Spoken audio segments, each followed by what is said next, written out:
Hello again. We are back live. I'm Voicu Pușcașu, assistant professor at the Law Faculty of Timișoara, and I will be hosting the final session of the day in the Criminal Science section of our conference. As you know, we have generally established a time limit for the presentations to around 10 to 15 minutes. So I would like to ask everyone to accept it and make the best of the time available. The guests of the session are professors from abroad, mainly that you may remember from our previous conferences, and I dare say some of them also dear friends of our faculty. So I would like to say a warm welcome to all of them, and without further ado, I would like to invite Professor Silvia Signorato from the Università degli Studi di Padova, and she will have a presentation on the subject of transnational criminal cyber investigation. Hello, Professor. Can you hear us? Hello, Professor. Thank you, Professor Pușcașu. I am an honor for me to take part in the 13th edition of the International Biennial Conference. Thank you very much for the invitation. We are happy to see you again. And, just a moment. Yes, and we are happy that you accepted our invitation. Okay. Okay. My presentation concerns a new investigative challenge related to the use of new technologies. This new challenge is due to the fact that more and more often the digital evidence of a crime is found in a different state from the one in which corresponding criminal trial takes place. Digital evidence can be of many different types: digital images, emails, IP addresses, data relating to computers, smartphones, and other devices. The internet makes it easier to commit crimes in states other than the one in which you are located. Many of you are certainly familiar with the WannaCry case. WannaCry is a worm, a ransomware. More precisely, in May 2017, WannaCry infected 230,000 computer systems worldwide. Computer systems of hospitals, ministries, universities, telephone companies, and airports have also been infected.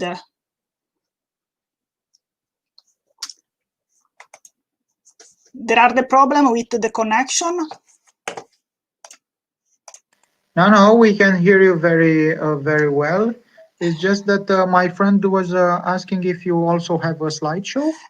Please tell me whether we can see the slides. Yes, the slides. Yes. Yes. Okay. We cannot see them. No. Okay. Thank you. WannaCry is an example of how it is possible to commit via internet a crime in a state other than the one in which the perpetrator is located. I'm sorry, Sylvia, I have to interrupt you. I'm so sorry. I know you have a slideshow. Please do whatever necessary to provide us the slideshow, because we can't see it.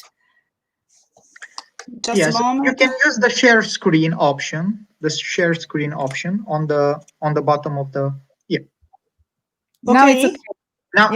Now we can see it. Thank you. Okay. Thank you very much. There is also a further fact that must be mentioned. Criminal activity tends to become increasingly transnational. The characteristics of the internet and the transnationality of crime mean that digital evidence is increasingly found in a different state from the one in which the crimes are committed. However, the principle of territoriality applies globally. Each state can carry out investigation only and exclusively within its own state. Law enforcement in a state cannot collect evidence in states other than their own. So, let's consider an example. Suppose that a murder is committed in France and that, for investigative purposes, it is necessary to examine the contents of a suspect's device. However, the suspect's device is located in another country, for example, in Spain. French law enforcement does not have the power to investigate outside France. For this reason, they cannot proceed independently, but must seek help from Spanish law enforcement. There are only 2 cases in which a state can acquire digital evidence abroad without the cooperation of other states. These cases are provided by Convention on Cybercrime. Article 32 of the Convention of Cybercrime governs transborder access to stored computer data. It provides that a party may, without the authorization of another party, access publicly available stored computer data regardless of where the data is located geographically, or access or receive through a computer system in its territory stored computer data located in another party if the party obtained the lawful and voluntary consent of the person who has the lawful authority to disclose the data to the party through the computer system. These are the only 2 cases in which a state can obtain digital evidence abroad without the cooperation of another state. In all other cases, it is necessary to obtain the help of investigators from the foreign state. The fact that each state can carry out investigations only within its territory has raised awareness at the international and European level of the need to provide for acts that allow cooperation between states for the purpose of collecting evidence abroad. For this reason, some states have signed bilateral agreements and multilateral agreements in criminal matters among themselves. If there are bilateral or multilateral agreements, the digital evidence must be collected according to the regulation provided for by the bilateral or multilateral agreements. If there are no bilateral or multilateral agreements between states, digital evidence can be collected either through the letters rogatory or through the European Investigation Order in Criminal Matters. Let us now examine in detail in which cases the letters rogatory is used and in which cases the European Investigation Order in Criminal Matters is used instead. Letters rogatory are therefore used when one of the states or both states do not belong to the European Union. For example, if Italy is to collect digital evidence in the United States of America, Italy will have to request digital evidence through the letters rogatory. The letters rogatory have, however, problems in a number of respects. A first problem concerns the timing. In the case of letters rogatory, it takes a long time to obtain the evidence collection. However, this timing is incompatible with the digital evidence collection because digital evidence can be erased very quickly. A second problem with the letters rogatory is that the requested party may refuse to collect evidence. There are various reasons for refusal. I remember one among many. A reason for refusing the letters rogatory occurs if the requested party considers that the offense is not provided for in its laws. For example, in Italy, there is the crime of defamation. Frequently, defamations are committed on Facebook. For this reason, Italy would need to obtain digital evidence from Facebook. However, the Facebook headquarters are located in California, United States of America. The USA does not consider defamation to be a crime. Consequently, Facebook does not transmit digital evidence in the event of defamation, and therefore the letters rogatory is useless.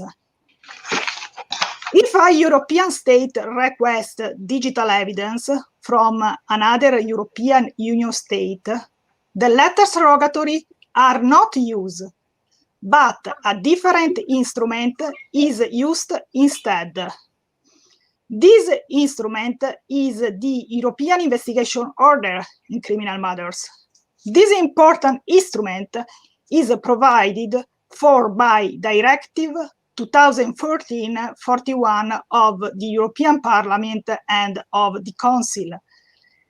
At the European level, the European Investigation Order in criminal matters has brought a significant improvement to cooperation between states for the collection of any type of evidence and, therefore, also of digital evidence. The European Investigation Order provides that the investigative measure shall be carried out with the same speed and priority as for a similar domestic case. In any case, the recognition or execution of the European Investigation Order must take place as soon as possible and no later than 30 days after its receipt by the competent executing authority. The European Investigation Order is a valid instrument, but the timing of the collection of digital evidence is still too long. And now here are the concluding points of my presentation. There are three. First conclusion. The letters rogatory and the European Investigation Order are important instruments for cooperation between states. However, both have problematic aspects. Furthermore, both are characterized by too long collection times for digital evidence. Second conclusion. It is necessary and urgent to adopt treaties at an international level aimed at ensuring that the collection of digital evidence takes place quickly. At the European level, there are proposals for new acts. In particular, there is the proposal for a regulation of the European Parliament and of the Council on European production and preservation orders for electronic evidence in criminal matters. This is a very important initiative. The hope is that this proposal for a regulation will be approved as soon as possible. Final conclusion. The pandemic contributes to show that the whole world is interconnected. This also applies to the fight against crime. The goal of each state must be to protect the victims. In order to protect the victims, it is necessary that all states urgently work to create rapid and efficient instruments for cooperation in criminal matters. With this, I conclude my presentations. Thank you very much for your attention. Thank you very much, Professor Signorato. I think we can all agree that it was a very, very interesting presentation. The topic is very modern, and the problems that our colleague from Italy presented and tried to solve, I think are problems that we all face in our judicial practice. I myself have noticed how important the European cooperation instruments are, very, very useful in practice, mainly the newly introduced European Investigation Order. So again, thank you very much for your presentation. I think we can look forward to your article in full when it will be ready. So, okay, we can now move on to my colleague from the Law Faculty of West University of Timișoara, Laura Stanila. I invite my colleague to present her paper on a new species of criminal phenomena, organized cybercrime. As you can see, it's a paper that's somehow related to what we have already heard from Professor Signorato. So please, Laura, you have the floor. Thank you, Voicu, for this introduction. I have experienced the moderating from the previous session, and I will try to stick to the time limit you said we have at the beginning of our session.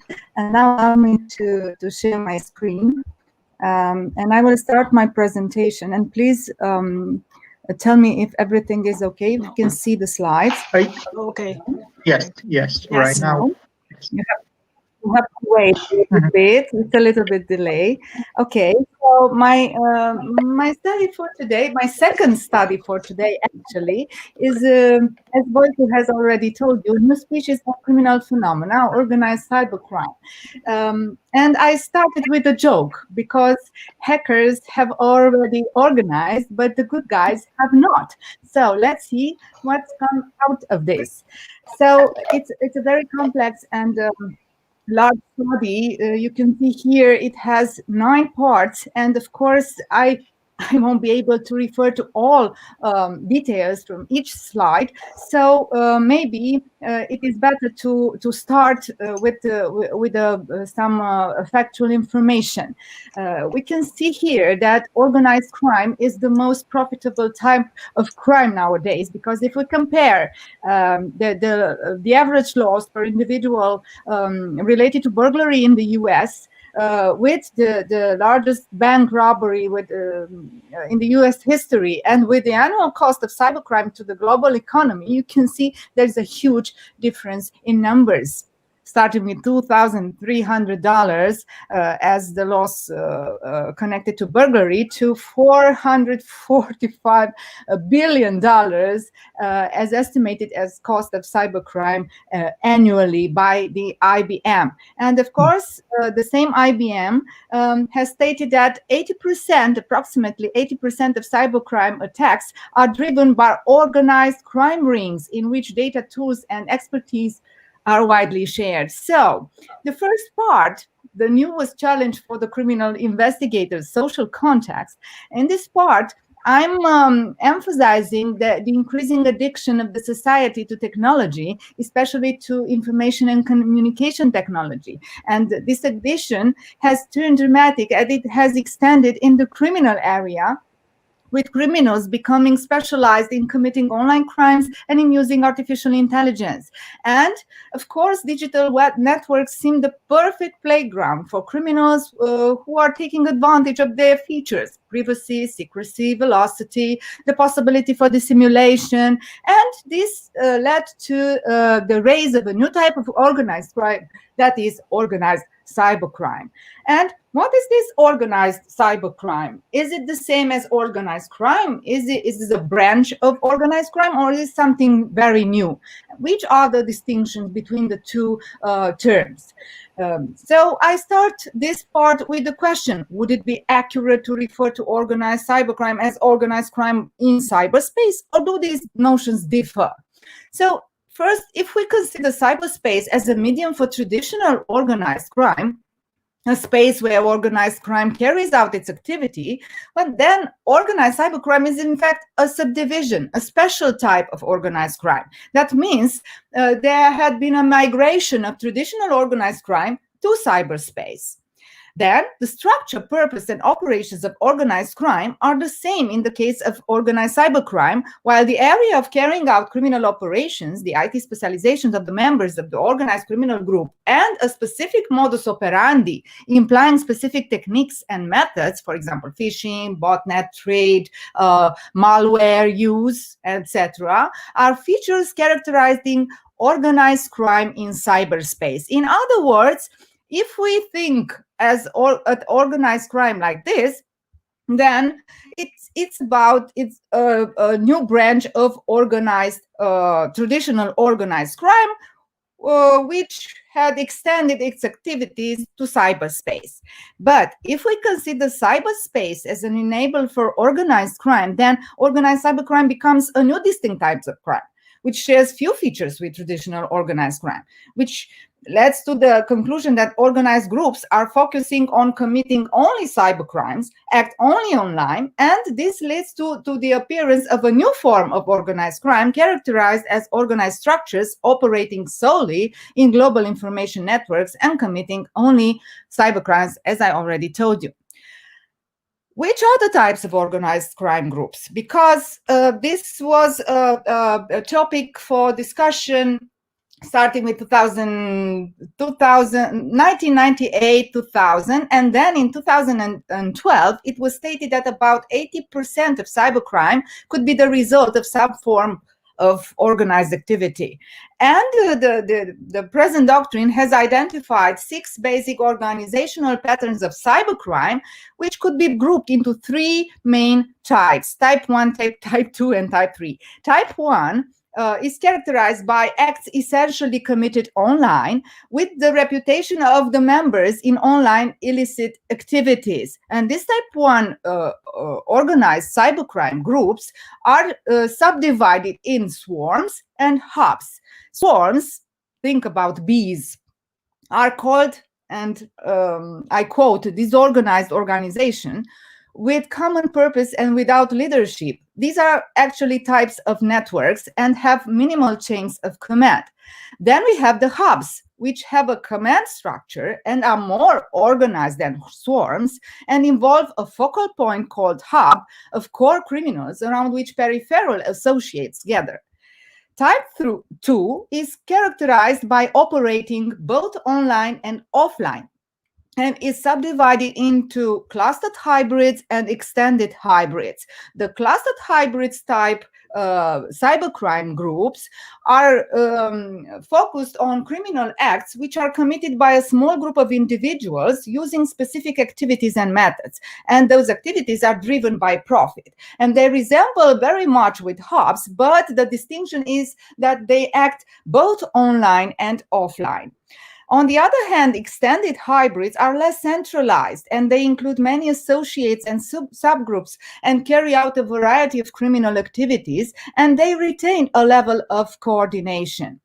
On the other hand, type 3 cybercrime groups are characterized by operating offline, but they use online technology and cyberspace in order to run their offline activities. So they use cyberspace as an area of acting and technology as a tool to commit offline activities. And they are subdivided into hierarchies and aggregates. Hierarchies are actually traditional organized crime groups that export some of their activities online, while aggregates are superficially organized. They have a temporary existence, and often they act without a clear purpose, but they use technologies in an ad hoc manner. The main observation I must tell you here is that the typology of organized cybercrime groups, no matter what type they are, is likely to change as the digital environment evolves every day. We have here the representation, the visual representation of a swarm group, and they are called actually hacktivist groups, and the most known hacktivist group is Anonymous. I'm sure you have heard about this. Then we have here the visual representation of a hub, which has a central command structure that can be hierarchical. They have strong ties or continued interaction between individuals, and they usually are focused on scareware operations using malware and so on and so forth. And one of the most known examples is Silk Road to Zero, which was involved in spreading malware to the members of that dark web market. Then we have here example of clustered hybrids and extended hybrids, which are type 2 cybercrime organized cybercrime groups. For clustered hybrids, we have the example of carding forums and skimmers, and for extended hybrids, we have some phone theft and online trading. And of course, hierarchies and aggregates. Remember, hierarchies refer to traditional organized crime groups which extended their activities online. I have here the example of online gambling, blackmail, extortion, prostitution move online like webcam, sex with children, and so on and so forth. And for aggregates, I can exemplify with the use of BlackBerry Messenger to coordinate public disorder during the 2011 UK riots and 2012 Sydney riots. So now that we know what types of organized cybercrime groups we have to identify the features of an organized cybercrime group. And we start with the structure, but we have to admit they have a structure, yet there is no strict hierarchical structure per se. Then members have a specific skill set, and then members exercise different responsibilities within the group. And sometimes members are involved in the activity of 2 or more groups simultaneously, and members work with the same group on a regular basis, but on different occasions. And there are different types of interaction with several groups by the same member in the same time. Then members act together to commit the same type of crime or share interests and or common goals. Members are self-contained. Members are usually driven by an individual or a very small group. And another very important feature is the adaptability of such organized cybercrime groups, because members are very reactive in response to circumstances and stimuli. And of course, members are bound together by reputational economy. So there are all types of classifications of organized cybercrime groups, and one of the criteria is that of the number of the members of such a group. And I found a lot of a doctrine regarding this aspect of the organized cybercrime group, and I cited 2 authors. Mazzella, in a study in 2018, classified organized cybercrime groups into 4 subdivisions: large-sized groups, which have more than 21 members, medium-sized groups between 5 to 10 members, which are the most common type, groups with 11 to 20 members, and of course small-sized groups which have 2 to 4 members. On the other hand, Malby and some other scholars in 2013 written a report on organized cybercrime and divided the organized cybercrime groups into 5 subcategories. In the first category, they refer to 2 members groups, second one 3 to 5 members, third one 6 to 10 members, fourth one 11 to 20 members, and the fifth one over 20 members.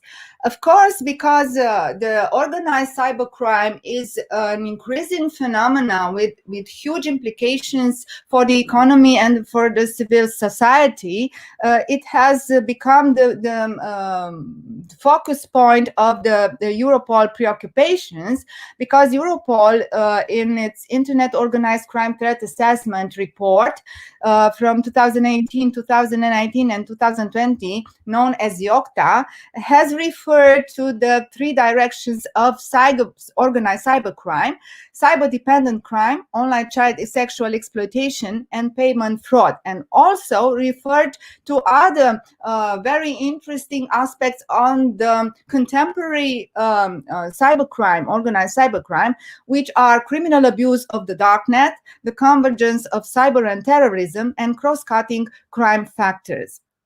Which types of cybercrime are committed by organized groups?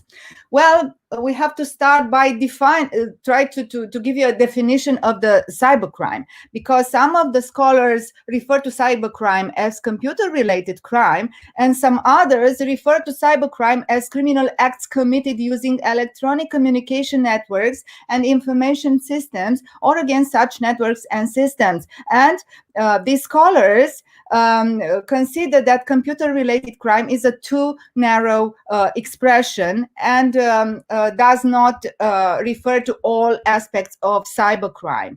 And of course, I sustain the opinion of this current of doctrine, which refer to crimes committed in the cyberspace as cybercrime. And according to this tendency,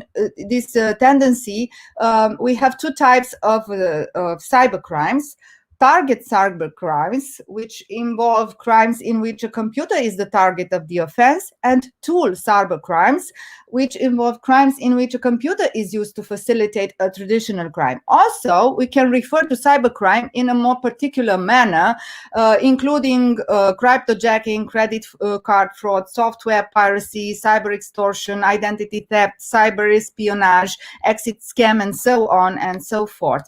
And in order to conclude, let's have some predictions on cybercrime, and I divided them into prediction for the bad guys and for the good guys in order to end my presentation in the manner I started it. So as regards the bad guys, which are very organized and very focused on what they want, crime's movement into cyberspace has led to a very, very disturbing phenomena, because cyberspace frees individuals from many of the constraints that apply to activities in the real world. And this leads to the modifications of structures of organized groups, and to the underlining some of their features like flexibility, adaptability, their quick reaction, and of course the specialization of their members in information and communication technology. And because of these features, this organized cybercrime phenomenon is very difficult to combat and to react to by the judicial bodies. And as regards the good guys, of course, facing this new form of criminal phenomenon, judicial bodies need to adapt. That means we need to emphasize the need for specialization of investigative bodies that may lead to increasing costs and to some continuous efforts in their battle to combat this phenomenon for the society. And here I cite the director of the Bureau of the Federal Bureau of Investigation, FBI, who said that the fight against organized cybercrime means that we have to evolve both day-to-day operational strategies and to broader approach to handling global digital challenges. And of course, he emphasized the need for transnational cooperations. This is the end of my presentation. Thank you for your attention, and stay safe, everyone. And if we have time, I would kindly answer you to any questions you may have. Thank you, Laura. I think we can all agree it was also a very interesting presentation. Thank you very much. The paper underlies the complexities of cybercrime, and it shows just how difficult it is to fight it with the traditional legal instruments. So obviously, legal systems need to adapt very quickly to this serious criminal phenomenon and the changing new world that we are living in order not to be overcome by this criminal activity. So again, thank you very much. Very interesting. If there are any questions, of course we can take a few moments to deal with them. If not, we can move forward, but we will remain in the same area of expertise with the next study. Also, the next study is analyzing the online criminal environment. So we invite Professor Aleksandar Ivanovic from Serbia, University of Novi Pazar. The professor will be presenting a paper on online hate speech in the time of the COVID-19 crisis and challenges for Serbian criminal justice system. Hello, Professor. Can you hear us? Hello, everybody. I hope that you hear me. Yes, very well. Yes. Thank you. I'm happy that I'm the part of this conference, and I want to congratulate the organizer of the conference. As you told, the topic of my work is online hate speech in Serbia during the time of the crisis with COVID-19. My paper is based on the research which we conduct in Serbia. It was the part of the project which was support from the Council of Europe and European Union. Namely, as you know, we have the police hour during the March, April, and May. And also we had situation that a lot of work was transferred on online world. For example, lectures, school, faculties, everybody from the March start to work online in our country. So our assume was that this new situation has the impact on the hate speech, that hate speech increase in the online world. And we want to discover some rules, what type of hate speech we recognize, how people react, and what's the experience of the people regarding the online hate speech. So we make research, and as the place for our research, we targeted 3 multicultural regions of Serbia. So I don't know how the other colleagues are familiar with the geography of the Serbia, but we picked southwestern Serbia, North Serbia, and southeastern Serbia. In southwest, we have all these regions are inhabited with minority populations. In southwest Serbia, we have about 90% of Bosniak Muslims. In the north part, we have also Hungarians, Romanians, Croatians, multicultural society. And in the southeast part, we have a huge number of people who belong to Albanian or Bulgarian national minorities. So we think that these areas are most affected with the hate speech. And we take more than 100 respondents from all of these 3 regions. So we have about 350 young persons who answer on the question in the questionnaire about the experience regarding hate speech, online hate speech during the time of the COVID-19. So first of all, what's the conclusion? There is no differences in the experience from the people who are living in these different regions. Almost the same answers. Also, there is no difference between the respondents who belong to majority and minority population. Almost the same number from the same part give the same answers. But what we can see, about 14% of the respondents said that they were direct victim of hate speech online in past 3 or 2 months, or 4 months, sorry. Also, 64% of the young people said that they was witnesses of online hate speech, that somebody else was attacked by hate speech, online hate speech. So that basically mean that we have a huge amount of hate speech in these past several months. But with the other side, if you look of the official statistics about prosecution of hate speech, just few cases you can find. So a lot of hate speech stay out of the criminal charge, indictment, and the criminal procedure. Of course, we can separate hate speech on this hate speech on which we can apply criminal law, hate speech on which we can apply anti-discrimination law, and hate speech which can be described like a freedom of speech. There is no any punishment. But also we try to discover what type of hate speech those young people recognize. And in most, about 70%, it was hate speech based on the political belonging. Then in the 60%, about religious belonging, then national belonging, about 50%, and 30% it was based on the sexual orientation, and in 25% it was based on the gender. That's what people who was covered by this survey said. But also what we have in our media and generally in the social media, we have a huge amount of hate speech toward the sex, toward the gender. Namely, a lot of professors who teach some courses were female, and when they start to giving the online lectures, there was enormous number of misogynia word again is the women's. Also, a lot of women's who show up in the media and work in the healthcare, describing the situation about COVID-19, and especially if those women look well, there was a huge number of unpleasant comment on their look and about the gender and everything. So statistically, we know that we have the increasing of the hate speech against the woman. But in our survey, which is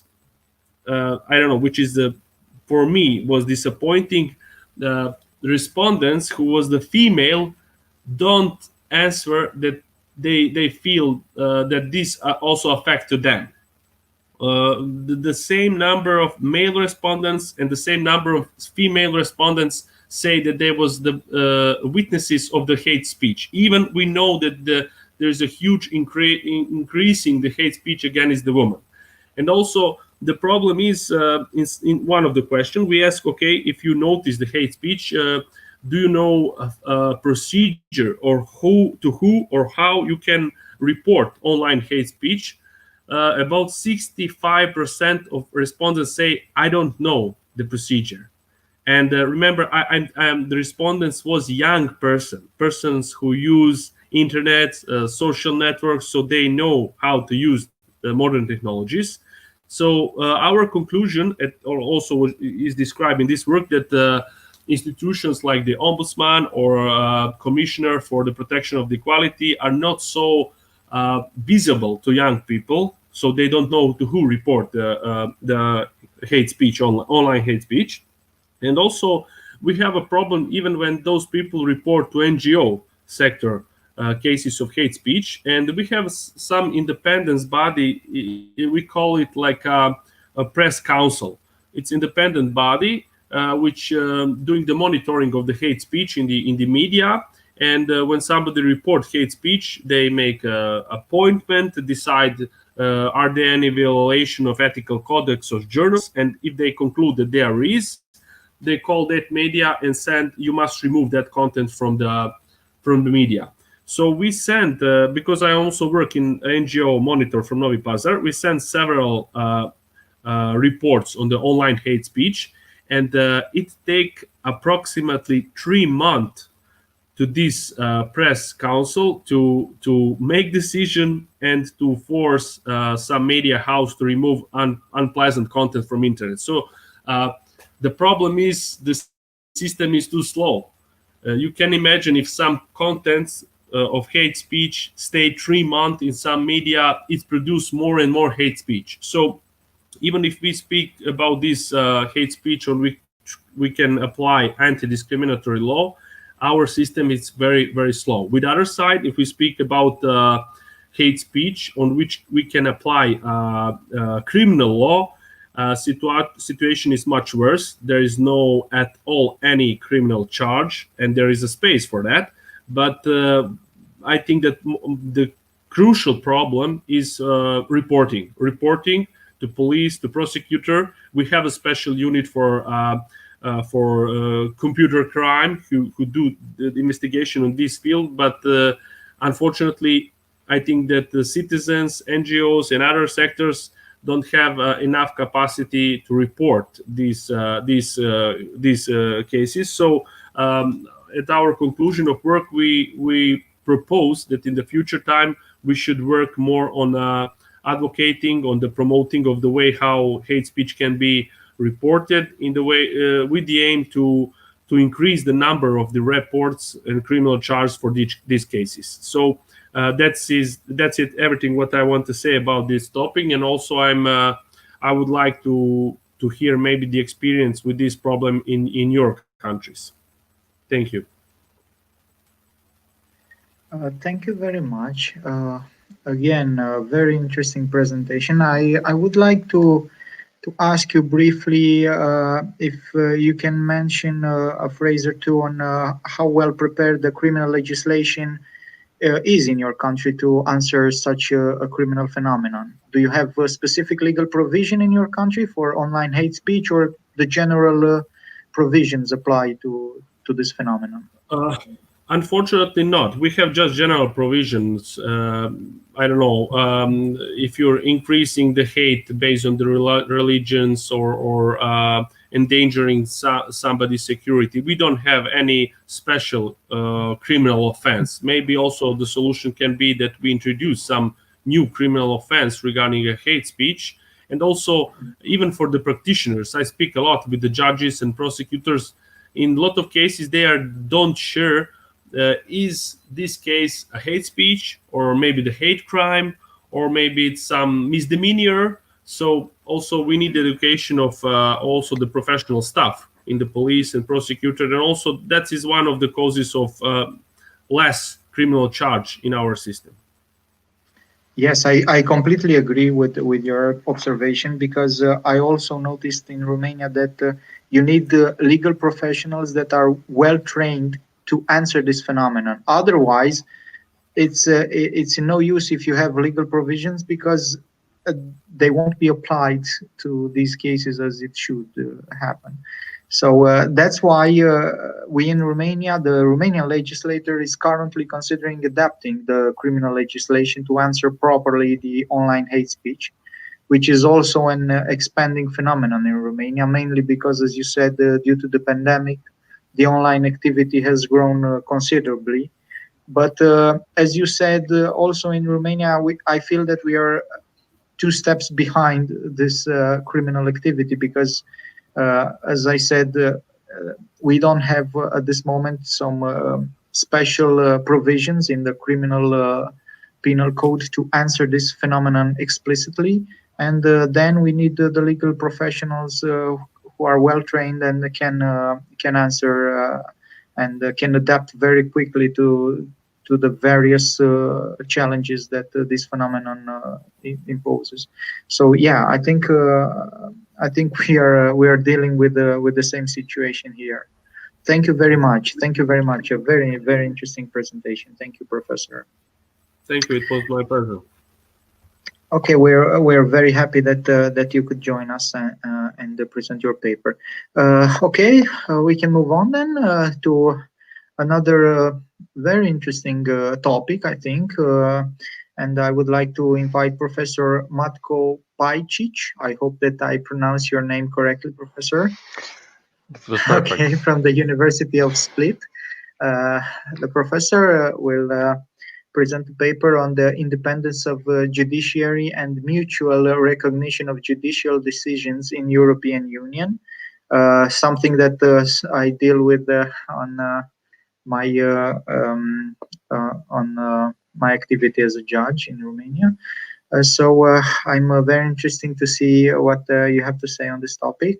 You have the floor, Professor. Thank you. Thank you very much. Well, I would like firstly to thank to the organizers for organizing the conference and for inviting me. Before I start, may I ask you, I have 10 minutes or 15 approximately? No, it's 15 minutes plus or minus. It's okay. Okay, thank you very much. Okay, if you agree, I will put a bit of presentation on the screen. Surely, yes. Just a second.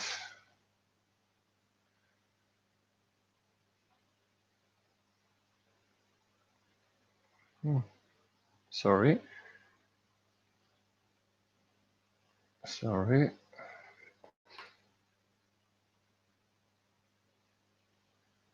Can you see anything now? No. No, not yet. You can use the share screen option on the bottom of the... Yes, I'm trying to, but press, I should see. Yeah. Mm-hmm. There are different options. Which things should I share? But I cannot confirm it. Just one more time, please. Mm-hmm. Mr. Pavel is writing on the chat okay. that you should press send. Mm-hmm. Sorry, I'm trying just one more time.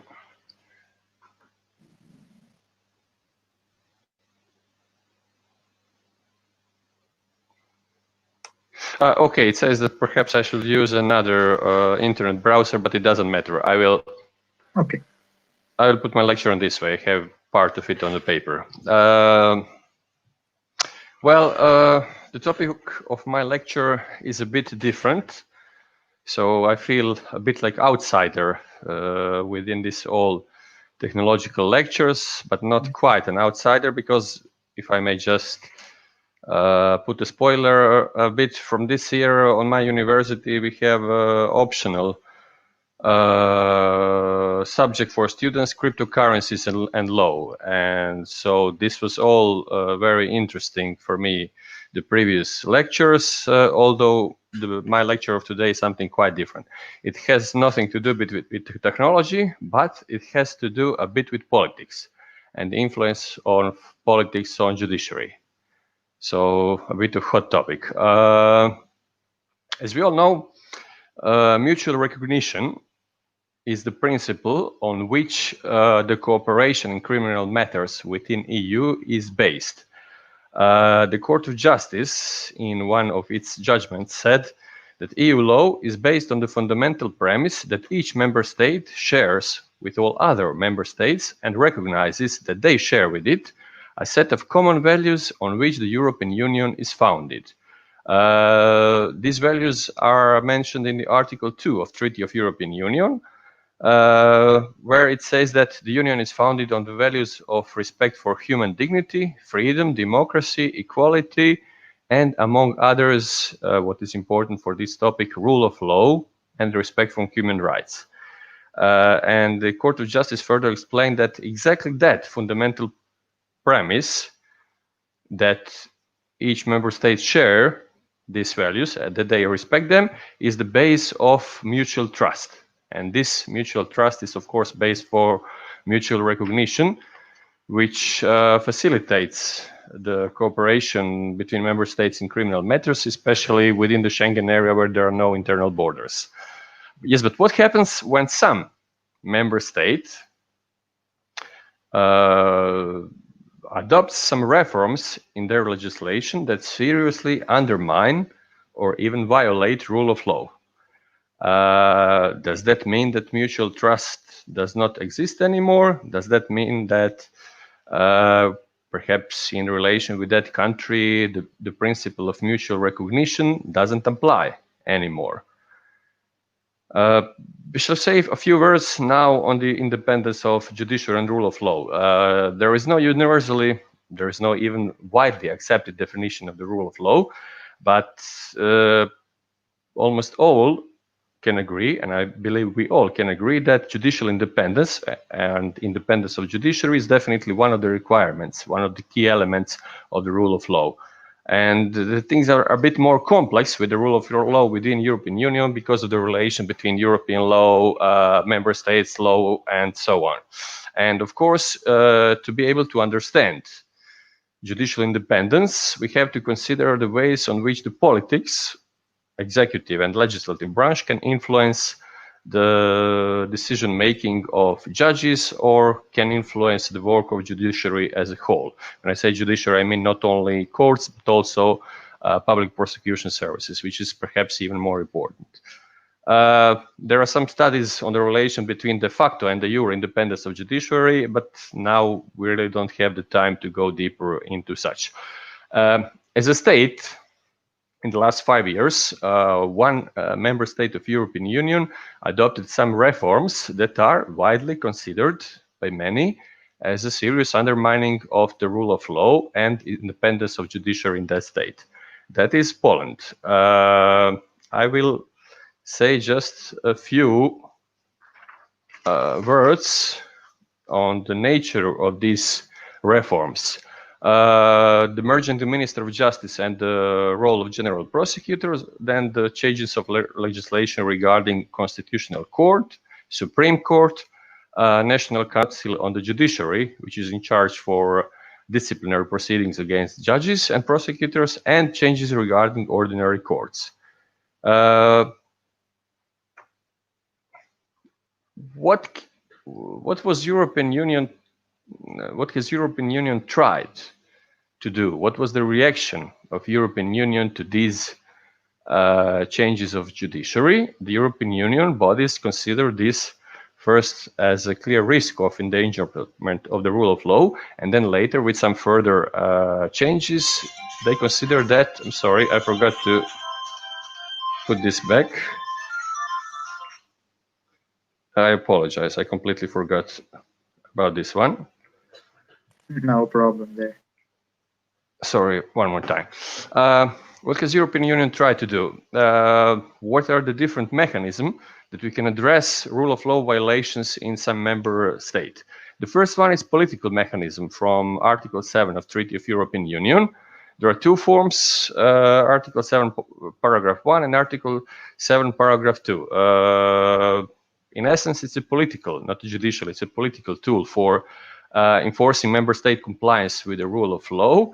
The European Commission, at the end of 2017, put proposal to the European Council to declare that there is a clear risk of serious breach of the rule of law by the Republic of Poland and to make the necessary recommendations in that regard, but that proposal was never put to vote. I believe that the bodies of European Union came to the conclusion that there is no chance that they will reach unanimity required by the Article 2 of that, by the paragraph 2, that Article 7, so they have never put that to vote. The second thing, perhaps a bit more efficient, is financial mechanism. It is much less discussed, and that is making access to EU structural funds dependable on the respect of rule of law. So you have to link the EU budget and access to EU funds with the respect for the rule of law. There were some attempts to do that, but until summer of this year, nothing has been adopted. So obviously they had also problems in that regard, but this is a mechanism that could be rather efficient, especially for the countries that are heavily dependent on the EU funds. And further, we come now to the field of Court of Justice of European Union. The third possibility is infringement proceedings before the Court of Justice of European Union, according to Articles 258 to 260 of Treaty of Function of European Union, and that is the situation when the European Commission initiates the infringement proceedings before the Court of Justice of European Union because it believes that some member state failed to fulfill an obligation under the treaties. What has happened?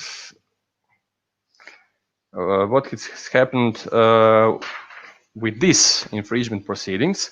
There were two initiatives such from the Commission, and lately we had two judgments of the Court of Justice of European Union, one from June 2019 and the second from November 2019, where the Court of Justice of European Union ruled that these legislations were against the European Union law and that is against the treaties. The first case was the thing with the independence of the Supreme Court, and the second thing was, I believe, with the Constitutional Court and the ordinary courts. Those are the general possibilities. And regarding the cooperation in criminal matters, we have another possibility, of course, for the courts of the member states of the European Union to put request for preliminary ruling to Court of Justice of European Union. And that is connected with the thing I was mentioning at the beginning with the mutual recognition of judicial decisions within the EU. Also, Court of Justice of European Union had some cases. I will not read you the names of it. I will put the presentation later if it's necessary, and I will just concentrate on one thing. Later ruling in the so-called case Minister for Justice and Equality. Was the thing with this case? Irish court received the European arrest warrant issued by Polish judicial authorities. They wanted the surrender of some Polish national accused of selling drugs, accused of drug trafficking, and the Irish court put the request for preliminary ruling to the Luxembourg court and asked the following thing. What should national court do if it finds that there is cogent evidence that the conditions in the issuing member state of the European arrest warrant are incompatible with the fundamental right to a fair trial, because the judicial system of the issuing member state itself no longer acts in accordance with the rule of law?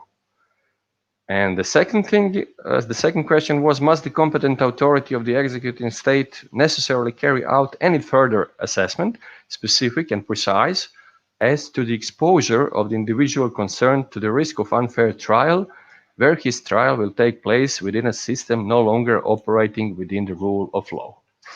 Those are the questions set out by Irish court. And the Court of Justice of European Union answered. They ruled a decision in this case, and they say, okay, I will be more precise. I believe you're acquainted with the previous judgment of the Court of Justice of European Union in the case of Aragnosi and Calderaro. So the Court of Justice of European Union certainly adopted these principles and put this to new area.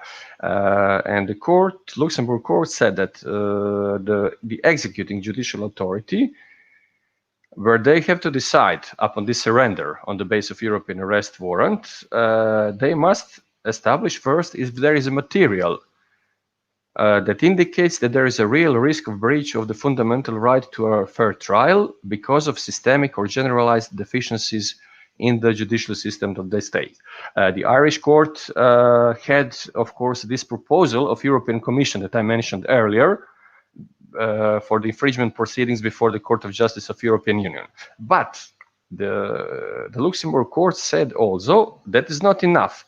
The second step is, just like in this previous case, Aragnosi and Calderaro, the second step is that the executing authority must determine, in this concrete case, for this concrete defendant and for the concrete circumstances of the case, that there are substantial grounds for believing that the person will run such a risk if he is surrendered to that state.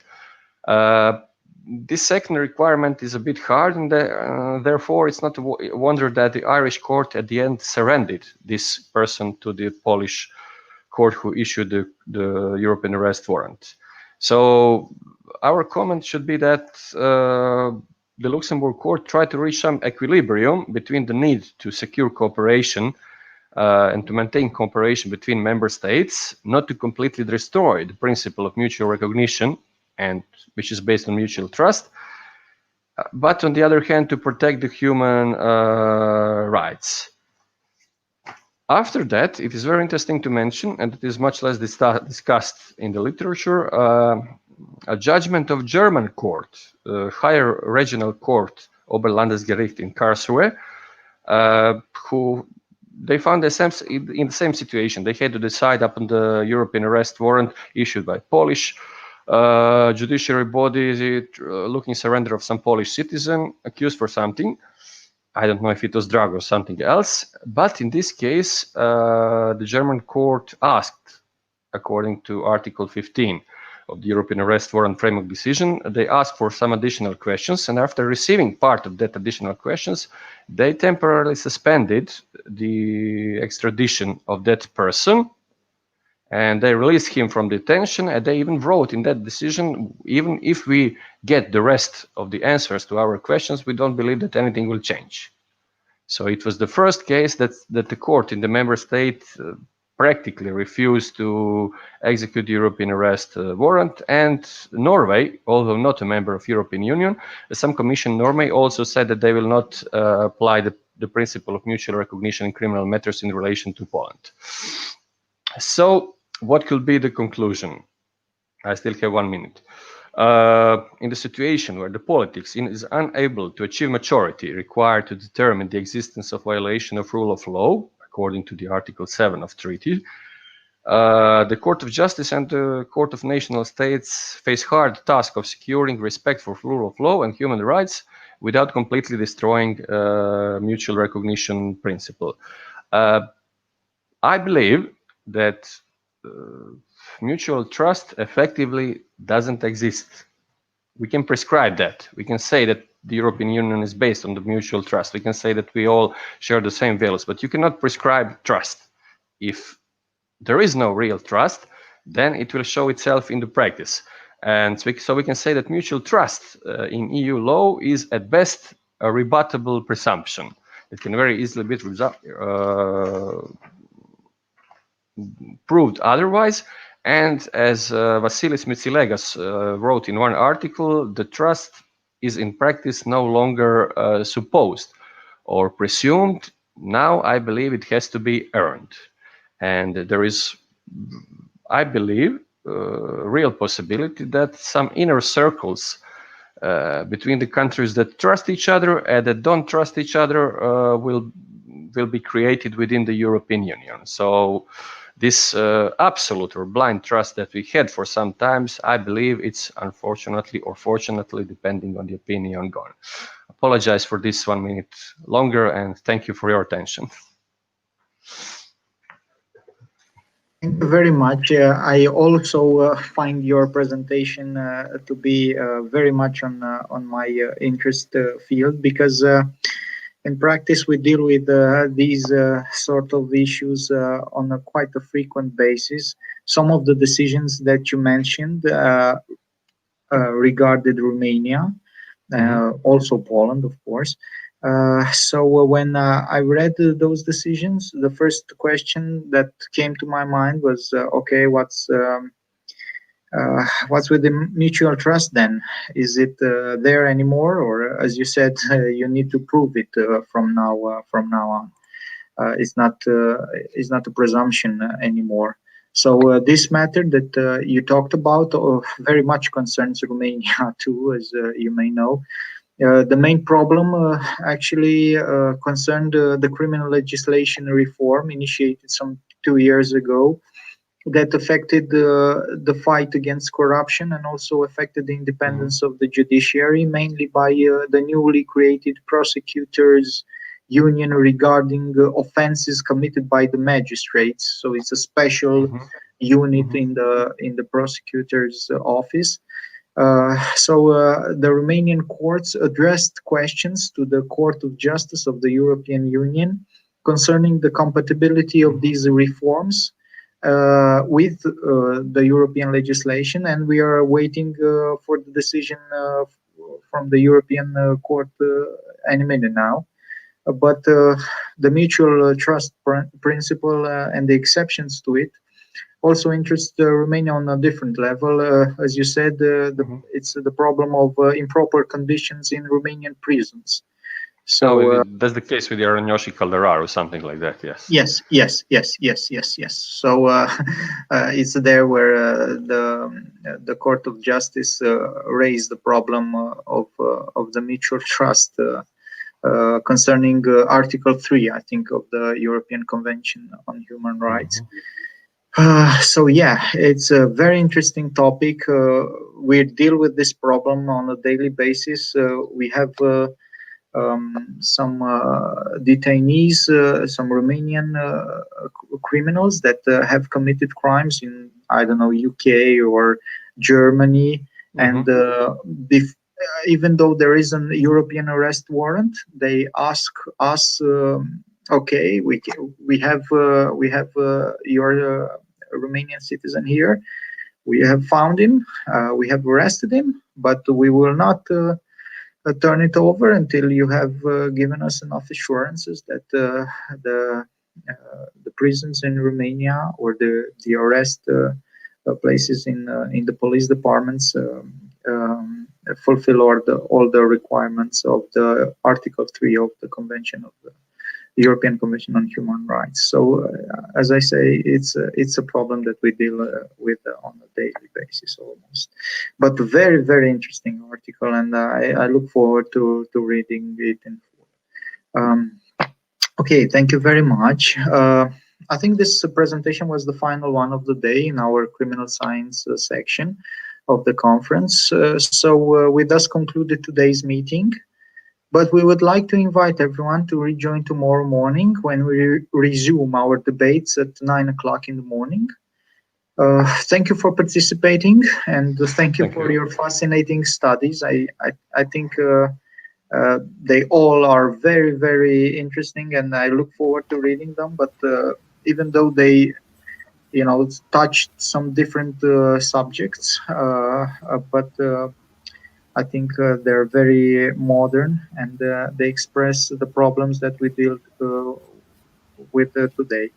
So we live in a pandemic world today, so stay safe. That's the main objective, but hope we will meet soon in person for the next conference. Thank you for joining again. Okay, goodbye for now, and see you tomorrow morning if you have the time. Thank you, goodbye. Okay, thank you very much. Goodbye. Goodbye. Okay.